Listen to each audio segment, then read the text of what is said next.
G'day, wonderful listeners. This is episode 63 of TrevsTalk, and I'm your host, Trev. Last week I left off talking about fighting on to get the medical clearance needed to fly small planes, and fighting on to get the funds needed to establish a scholarship fund for improving the future career opportunities of young Indigenous students who show potential. Thinking these thoughts led me to query, what could I do if the Anglican and Catholic churches in Perth did not accept my vision of them uniting with Vinnie's and Salvo's as co-founders and establish my proposed Moorditj Scholarship Fund?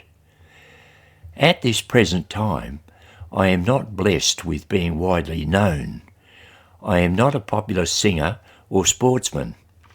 I have no celebrity status. People that do have celebrity status can get on TV and raise the profile of things they are trying to promote. For instance, I've seen a TV personality raise many thousands of dollars for motor neuron disease. I've seen a famous cricketer raise many thousands of dollars for nurses to assist cancer sufferers. And I've seen a high-profile singer raise many thousands of dollars for cancer research. I can't do anything like that because I am an unknown. I am not high-profile. Mulling over these thoughts made me wonder how I could or should try to raise my profile so that if the Anglican and Catholic churches knocked back my offer of becoming co-founders of the Moorditj Scholarship Fund, I might still have an avenue for raising funds enough to establish that fund. My past interactions with Indigenous peoples through Vinnie's over 20 years and through my 10 years spent at the local Aboriginal school taught me that education is the best way to really help our First Nations people. This generation have their lives set now, and they are too difficult to change. But future generations, like those at the local Aboriginal school, are not too set in their lives and can be put on a better path for their future. There can be really high achieving people among students at that school if they are recognised now, fostered and encouraged to reach out and grasp their full potential. And that is right where the Moorditj Scholarship Fund would come into its own. Such a fund will do enormous good, and I am realising more and more that every effort to get it up and running is worth it. I must even be prepared to take some risks, if necessary, to see it get properly established. So, thoughts of how I might raise my profile or celebrity status came to me. I questioned myself, do I have a story worth telling? Could I interest a reporter? Medjugorje itself is a story, but news outlets are not interested in it at the moment. It is not getting any mainstream media attention and probably will not until the Medjugorje messages or secrets are being out into the public domain. That's what happened at Fatima back in the early 1900s. When the children who were receiving apparitions spoke out that Our Lady was going to appear and give them messages, the word quickly spread and people came in thousands to be present.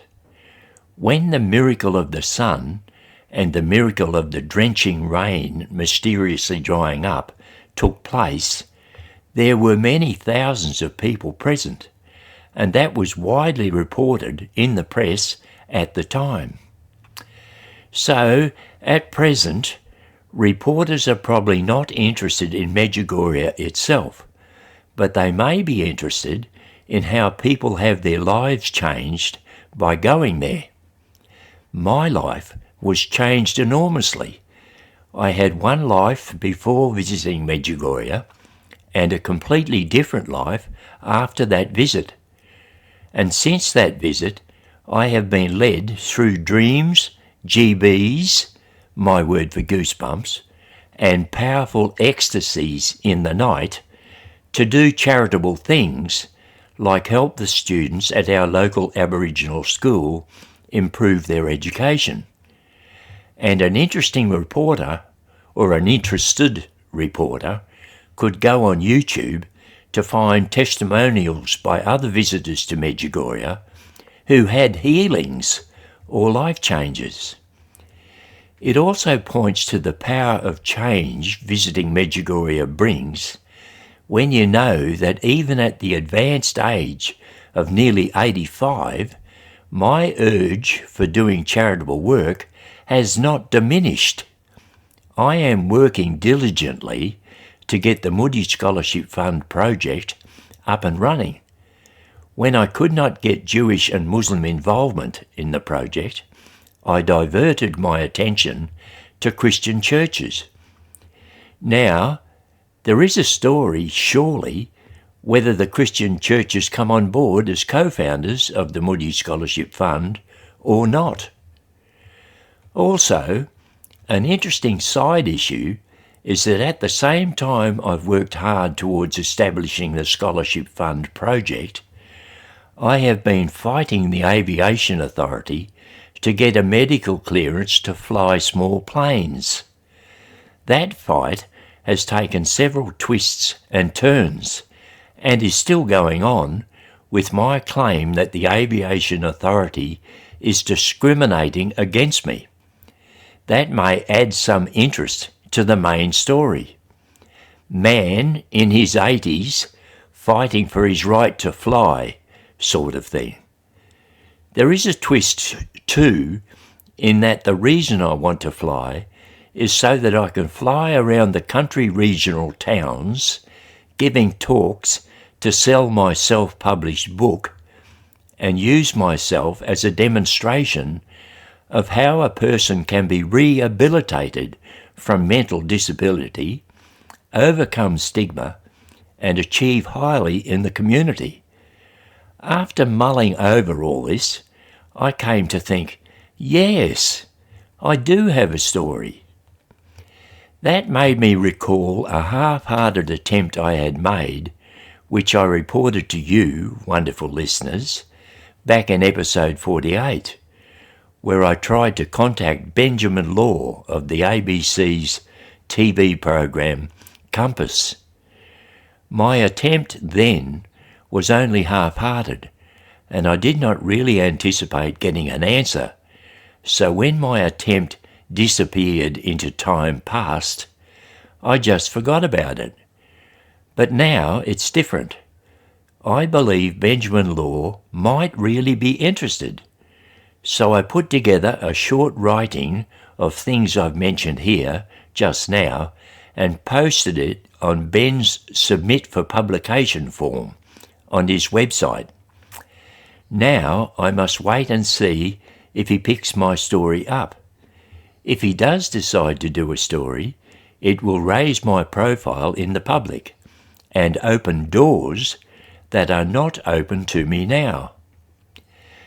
As well as raise funds for the Scholarship Fund project, I need to raise funds to cover the costs of running the Medjugorje Centre itself.